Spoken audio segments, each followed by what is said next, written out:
সম্মানিত উপস্থিতি, আজকের এই পর্বে আমরা জানব যাকাত সম্পর্কে, বিশেষ করে যাকাতের গুরুত্ব এবং যাকাত কাদেরকে দিতে হবে এই বিষয়ে। প্রথমত, যাকাতটা হলো ইসলামের 3 নম্বর রোকন। মহান রব্বুল আলামিন সূরা বাকারার 43 নম্বর আয়াতে বলেছেন, ওয়াকিমুস সালাতা ওয়া আতুজ যাকা, তোমরা সালাত প্রতিষ্ঠা করো এবং যাকাত প্রদান করো। তো যাকাত হলো ইসলামের 3 নম্বর রোকন তথা ফরজ। মহান রব্বুল আলামিন সূরা তাওবার 103 নম্বর আয়াতে বলেছেন, খুয মিন আমওয়ালিহিম সাদাকাতান তুতাহহিরুহুম ওয়া তুযাক্কিহিম বিহা, যে তুমি অর্থাৎ আপনি তাদের সম্পদ থেকে যাকাত গ্রহণ করেন, যার মাধ্যমে তাদেরকে পুত ও পবিত্র করবেন। অর্থাৎ এই সম্পদটা মানুষকে পুত ও পবিত্র করে, মানুষের সম্পদকে পুত ও পবিত্র করে। অর্থাৎ আল্লাহ তাআলা যে অংশটা ফরজ করেছেন সেটা অবশ্য যাদের হক, যে সকল মানুষের হক, সেই হকদারদেরকে প্রদান করার পর এই বাকি সম্পদটা আপনার জন্য বৈধ। সুতরাং গরিবের হক যে অংশ আল্লাহ তাআলা যাকাত ফরজ করেছেন সেই অংশটা তাদেরকে দিতে হবে। এই যাকাতটা কারা পাবে? মহান রব্বুল আলামিন তাদের সম্পর্কে সূরা তাওবার 60 নম্বর আয়াতে বলেছেন, ইন্নামাস সাদাকাতু লিল ফুকারাই ওয়াল মাসাকিন ওয়াল আমিলিনা আলাইহা ওয়াল মুআল্লাফাতি কুলুবুহুম ওয়া ফির রিকাব ওয়াল গারিমিনা ওয়া ফি সাবিলিল্লাহি ওয়া ইবনিস সাবিল ফারিযাতাম মিনাল্লাহ।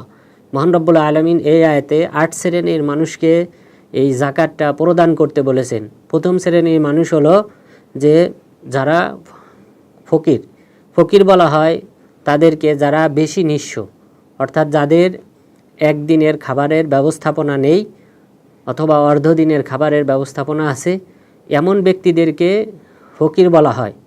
আর মিসকিন বলা হয় যারা তাদের চেয়ে একটু ভালো পর্যায়ের।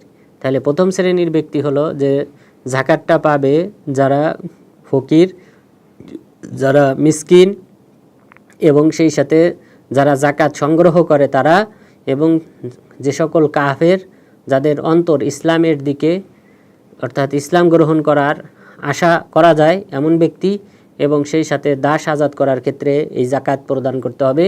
এরপর যারা ঋণগ্রস্ত তাদেরকে যাকাত প্রদান করতে হবে, এবং আল্লাহর রাস্তায় যারা জিহাদ করে তাদেরকে যাকাত প্রদান করতে হবে। এরপর যারা পথিক অর্থাৎ সফর করার কারণে যাদের সম্পদ শেষ হয়ে গেছে তারা যেন তাদের বাড়িতে পৌঁছাতে পারে, এই কারণে তাদেরকেও যাকাত দিতে হবে। তাহলে এই 8 শ্রেণীর ব্যক্তিকে আল্লাহ তাআলা যাকাত দিতে বলেছেন। তো আমরা প্রথম শ্রেণী হিসেবে দেখলাম যে ফকির কাদেরকে বলা হয়, মিসকিন কাদেরকে বলা হয়। এদের মাঝে সামান্য পার্থক্য রয়েছে। ফকিররা হলো বেশি নিঃস্ব, মিসকিনরা হলো তাদের চেয়ে একটু ভালো। এরপর যে সকল ব্যক্তিরা যাকাত সংগ্রহ করে, অর্থাৎ সরকারিভাবে যাদেরকে দায়িত্ব দেওয়া হয় যাকাত সংগ্রহ করার জন্যে, মুসলিম শাসক তিনি তাদেরকে এখান থেকে একটা অংশ তাদেরকে দিতে পারবেন। এরপর কাফেরদের মধ্যে যারা আশা করা যায় যে তারা ইসলাম গ্রহণ করবে এমন ব্যক্তিদেরকে, অর্থাৎ অর্থ সম্পদ প্রদান করলে সে ইসলাম গ্রহণ করবে, ইসলামের প্রতি বেশি আশাবাদী হবে, তো এমন ব্যক্তিদেরকেও যাকাত দেওয়া যায়। এরপর দাস আজাদের প্রথা বর্তমানে নেই।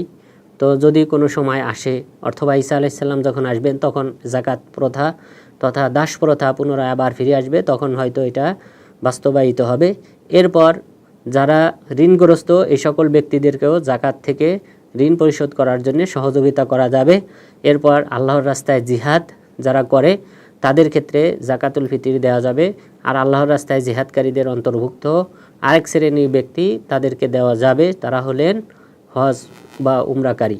এদের ক্ষেত্রেও যাকাত থেকে দেওয়া যায়, কেননা আব্দুল্লাহ ইবনে ওমর রাদিয়াল্লাহু আনহু থেকে এটাও সাব্যস্ত হয়েছে। এরপর যারা পথিক, তার নিজ দেশে ফিরে যাওয়ার জন্য যতটুক সহযোগিতা প্রয়োজন ততটুক তাকে সহযোগিতা করতে হবে যাকাতের অর্থ থেকে। তাহলে এই মোট 8 শ্রেণীর ব্যক্তিকে যাকাতটা দেওয়া যাবে। আর যাকাত দেওয়া যাবে না কাদেরকে? তাদের মধ্যে অন্যতম হলো এই 8 শ্রেণীর বাহিরে কোনো ব্যক্তিকে যাকাত প্রদান করা যাবে না। তার মধ্যে যারা কাফের রয়েছে, ইসলাম গ্রহণের আশা করা যায় না, এমন কাফেরদেরকে যাকাত দেওয়া যাবে না। এরপরে যাকাত দেওয়া যাবে না ওই সকল ব্যক্তিদেরকে যাদের খরচ বহন করা আপনার কর্তব্য, অর্থাৎ যেমন আপনার স্ত্রী, তার খরচ বহন করা আপনার কর্তব্য। এরপর আপনার সন্তানরা, তাদের খরচ বহন করা আপনার উপর কর্তব্য, ওয়াজিব। এরপর আপনার মা বাবা এবং দাদা উপরে যত যাবে, অর্থাৎ আপনার নিচের বংশে যারা আছে ছেলে মেয়ে তারা, এবং সেই সাথে আপনার উপরের যারা আছে বাবা মা দাদা দাদি এদেরও খরচ আপনাকে বহন করা ওয়াজিব আপনার উপর। এই কারণে এই সকল শ্রেণী যাদের উপর খরচ বহন করা আপনার উপর কর্তব্য ওয়াজিব, তাদেরকে জাকাত দেওয়া যাবে না। তাহলে কোনো ব্যক্তি যদি তার নিজের মা বাবাকে বা দাদাকে অথবা নিজের স্ত্রী ছেলে মেয়েকে জাকাত দেয় তাহলে সেটা গ্রহণযোগ্য নয়। এরপর এই জাকাতটা দিতে হয় যখন নির্দিষ্ট একটা নিসাব রয়েছে, সেই নিসাব সমপরিমাণ হলে তারপর আমাদের উপর জাকাত ফরজ হয়, এছাড়া জাকাত ফরজ হয় না। এরপর জাকাত বিশেষ করে যে সকল স্বর্ণ ব্যবহার করে, মহিলারা ব্যবহার করে থাকে, নিজেরা শরীরে পরিধান করে, সেই সকল স্বর্ণে জাকাত নেই, এটা হলো অধিকাংশ আলেমের মত। এরপর যে সকল সম্পদ মানুষ সর্বদা ব্যবহার করে, নিজের ব্যবহারে প্রয়োজনে সর্বদা ব্যবহার করে থাকে, সেই সকল সম্পদেও জাকাত নেই। যেমন নিজের বাড়ি, নিজের যে বাড়িতে বসবাস করার জন্য যে বাড়ি বানিয়েছে সেই বাড়ির কোনো জাকাত নেই। এরপর নিজে ব্যবহারের জন্য যে সকল যানবাহন ব্যবহার করে, গাড়ি, সেই সকল গাড়িতেও জাকাত নেই। এরপর নিজের ব্যবহৃত যে সকল পোশাক আছে সেগুলিতেও জাকাত নেই। তাহলে আজকের এই প্রথম পর্বে আমরা জানলাম জাকাত হলো ইসলামের 3 নম্বর রকম এবং আল্লাহ তাআলা এই জাকাতটা কাদের দিতে হবে সেটাও নিজে স্বয়ং বর্ণনা করে দিয়েছেন, এবং কাদেরকে দেওয়া যাবে না সেটাও আমরা জানলাম, এবং কোন কোন বস্তুতে জাকাত দিতে হবে সেটাও আমরা জানলাম। সুতরাং আল্লাহ তাআলা যেন ইসলামী দৃষ্টিকোণ থেকে ইসলামী যে সকল মাসালা রয়েছে, যে সকল ফতোয়া রয়েছে সেগুলি জেনে সেই অনুযায়ী যেন জাকাতটা যথাযথভাবে আদায় করার তৌফিক দান করেন। আমিন।